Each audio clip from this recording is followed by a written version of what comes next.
अच्छा जी, सो अभी हम नेक्स्ट देखेंगे कि हम जो है अगर आपने यूज़र से इनपुट लेनी हो जावा में तो वो हम कैसे ले सकते हैं। उसके लिए हमारे पास अगेन जावा में डिफरेंट क्लासेस अवेलेबल हैं। उसमें से एक क्लास है जिसको कहते हैं स्कैनर क्लास। स्कैनर क्लास को यूज़ करते हुए हम यूज़र से इनपुट ले सकते हैं। So whenever you want to take input from the user you can use the scanner class. और अब ये जो क्लास है आपके पास जावा डॉट यूटिल पैकेज के अंदर एग्जिस्ट करती है। ठीक है, सो ये हम इंक्लूड करते हैं सबसे पहले, या हम इसको इंपोर्ट करते हैं। और उसके कुछ स्टेप्स हैं। सबसे पहले अगर आपने यूज़र से इनपुट लेना हो तो आपने इसको इंपोर्ट करना है स्कैनर क्लास को, जिसका आपके पास सिंटैक्स ही है। So you to import the scanner class import Java dot util dot scanner. ठीक है, देन अब जो ही आप इसको इंपोर्ट कर लें देन आप इसकी तमाम फीचर्स एक्सेस कर सकते हैं। नेक्स्ट अब आपने इसका ऑब्जेक्ट क्रिएट करना होता है स्कैनर क्लास का, जिसको हमने अभी इंपोर्ट किया। ठीक है, सो ऑब्जेक्ट हम ऐसे क्रिएट करते हैं और हम क्लास और ऑब्जेक्ट्स में भी इसको डिस्कस करेंगे। ठीक है, सो क्लास का ऑब्जेक्ट क्रिएट करने के लिए अपने क्लास का नेम यूज़ करना होता है। देन आप इसको कोई भी ऑब्जेक्ट नेम दे सकते हैं अपनी मर्ज़ी का, और देन अगेन न्यू और क्लास का नेम आ जाता है और सिस्टम डॉट इन, क्योंकि हम यहाँ पर इसको एज एन इनपुट यूज़ करने लगे हैं। इसमें हमारे पास डिफरेंट तरह के मेथड्स अवेलेबल हैं। ठीक है, नाउ इट डिपेंड्स कि आपने यूज़र से किस टाइप का इनपुट लेना है। अगर आपको इंटीजर चाहिए सो आप नेक्स्ट इंट यूज़ कर सकते हैं। अगर आपको डबल के फॉर्म में चाहिए, कोई फ्लोटिंग वैल्यू चाहिए तो फिर आप ये यूज़ कर सकते हैं। ठीक है, अगर आपको कोई यूज़र से आपने कोई मैसेज लेना है एज एन इनपुट सो फिर आप नेक्स्ट का फंक्शन यूज़ करेंगे।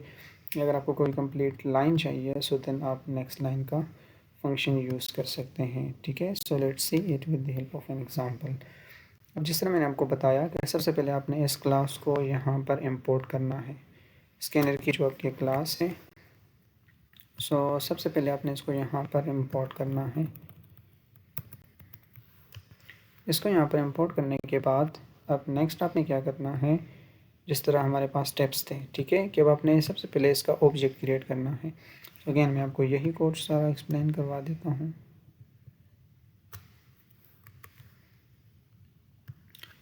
और इस कोड को मैं रिमूव कर देता हूँ।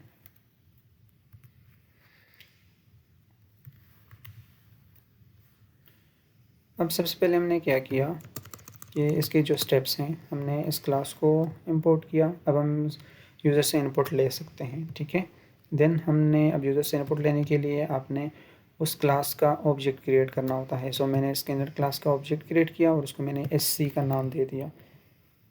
I am sorry.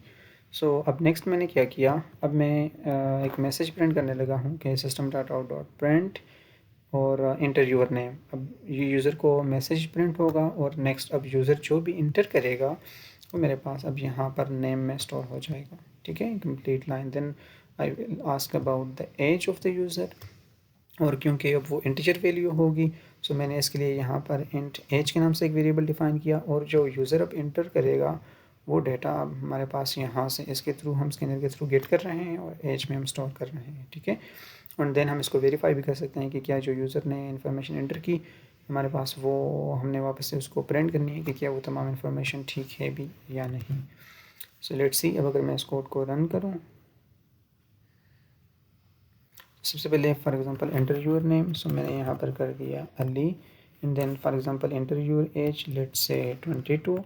देन आपको मिला मैसेज कि hello Ali, you are 22 years old. So इस तरह now depending on your requirement आप यूज़र से इनपुट ले सकते हैं।